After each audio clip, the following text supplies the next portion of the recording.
Hello and welcome. So what I'm going to do today, or continue doing today, is working on tricks for smoothness.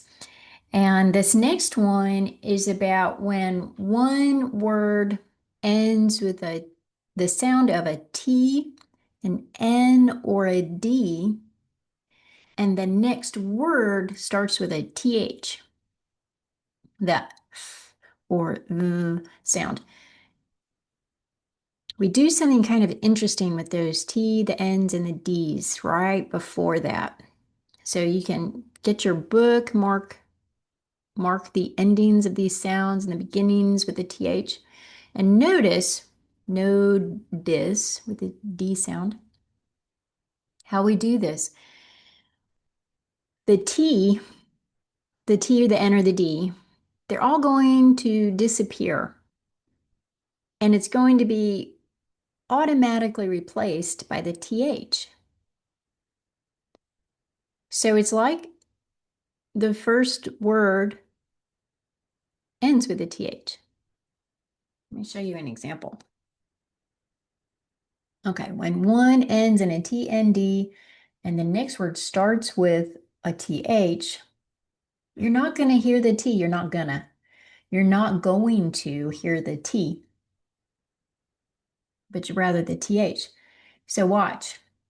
Instead of what, the, it's going to be what. See how that tongue just came straight out for that TH. I'm just going to grab the TH while I'm there. Forget the T.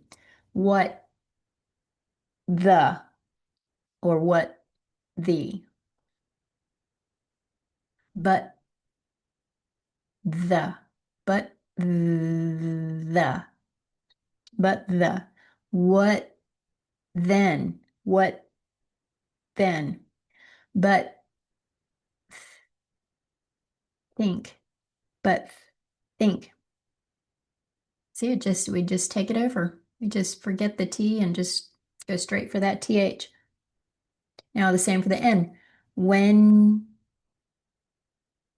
when they, when they, when they, when, when they, when there is, when there are,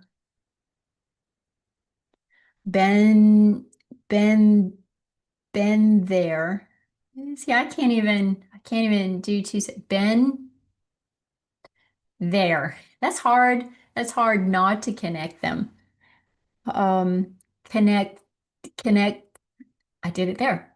Connect, connect them. Been there, done that. Been there, done that. Did they? Did did they? Mm-mm. Did they? Would this? Would would this work? Excuse me. Said things. He said things. So try that. The T, the N, and the D ending sounds followed by a TH. Just try to replace those T and Ds with the TH and practice that. Let me know how you do. That's it. Thank you so much. Bye-bye.